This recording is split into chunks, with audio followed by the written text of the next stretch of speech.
Bismillahirrahmanirrahim. In the name of Allah, the most beneficent, the most merciful. Welcome to my another videos. Today my topic is Chief Minister or Mr. Yogi cut mullah controversy in Assembly House. As a Chief Minister of Uttar Pradesh, Mr. Yogi said against the Urdu language. What's the problem, Mr. Yogi, on Urdu language and Urdu names and to the Urdu history? Mister Yogi एक सूबे के, एक state के chief minister है और देश के सबसे बड़े स्टेट के वो चीफ मिनिस्टर है। वहाँ की असेंबली से जब आवाज़ गूंजती है तो समझ लो देश के कोने कोने में उसका असर पड़ता है। अब सोचिए, कॉन्स्टिट्यूशन पर बैठे, संवैधानिक पद पर बैठे उस चेयर से उठकर इस तरह के उर्दू के खिलाफ कटमुल्ले का ज़ुबान, कटमुल्ले का लैंग्वेज कहना, मौलवी कटमुल्ला बनाना चाहते हैं। ये लैंग्वेज इस तरह के यूज़ करना as a chief minister of Uttar Pradesh. पहली बात तो आपको हर उर्दू नाम से नफरत है, तभी तो आपने अपने स्टेट के उत्तर प्रदेश में 10th to 12th क्लास से अपने मुग़लों के हिस्ट्री को निकाल दिया, उसकी तारीख को निकाल दिया। यानी मुग़ल मर गए, आज जो अपने कब्रों में आराम कर रहे, मगर पता नहीं आपको कौन सा दहशत उसके नाम से आपके दिलों में बैठी पड़ी है। यानी इतनी घबराहट क्यों उसके नाम से? भी यही हिस्ट्री है, तारीख का हिस्सा है, आपने उसको निकाल दिया। उर्दू लैंग्वेज किसी दूसरे अदर कंट्री से नहीं आए, इसी देश से निकला हुआ एक ज़ुबान है, एक लैंग्वेज है, उसके बारे में जानते नहीं है। इसी पर डॉक्टर विकास दिव्य कीर्ति ने एक बार अपने प्रोग्राम्स में कहा था कि एक शख्स उर्दू से नफ़रत करने वाले, उन्होंने इस तरह बयान किया कि उर्दू को हम एक रोज़ मिटा देंगे जहाँ से, उर्दू को हम एक रोज़ मिटा देंगे जहाँ से। कम वक्त ये बात भी उर्दू में कही है। वही वाला मसला है, ना तो हिंदी ढंग से बोल पाते सलीके से तहजीब के दायरे में रहकर, और इंग्लिश तो आती ही नहीं है, टूटा फूटा ज़ुबान हिंदी और उर्दू में बोलते हैं।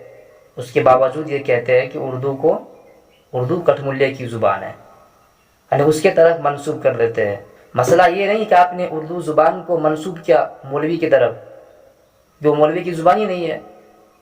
मसला तो ये है आपने गैर मुहज़्ज़ब कटमुल्ले का लफ्ज़ इस्तेमाल किया।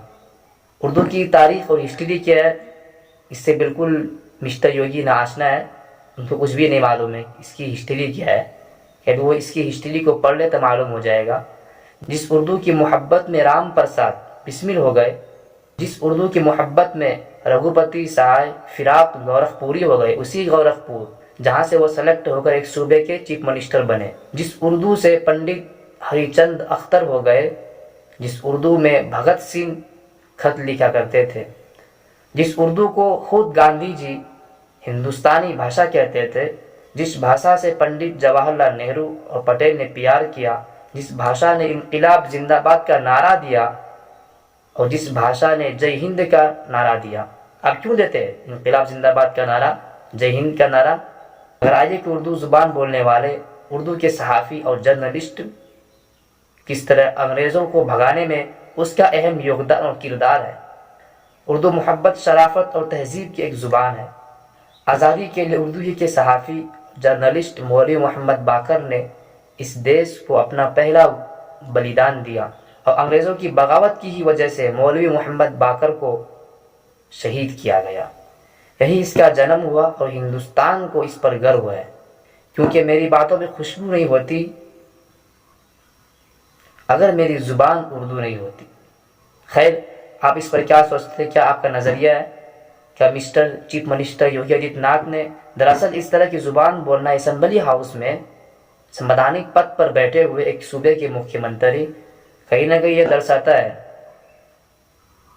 कि एक समाज के खिलाफ इसके अंदर कितना जहर भरा पड़ा हुआ है, जो कहीं ना कहीं वक्तन फ़वक्तन अपने गंदगियों को ये जाहिर भी कर देते हैं, निकाल भी देते हैं अपने दिमाग से। कहीं कुछ बोल देते, कहीं कुछ बोल देते हैं। ये उसी गंदगी का ये एक नतीजा है। बहरहाल, आपको क्या लगता है कि एक टारगेट करके एक सेलेक्टेड कम्युनिटी के खिलाफ इस तरह के लैंग्वेज यूज़ किया उन्होंने? एक सूबे के चीफ मिनिस्टर, एक स्टेट के चीफ मिनिस्टर ने। आपको क्या लगता है? अपनी ओपिनियन ज़रूर एंड कंपलसरी कमेंट बॉक्स में शेयर करें। सलाम।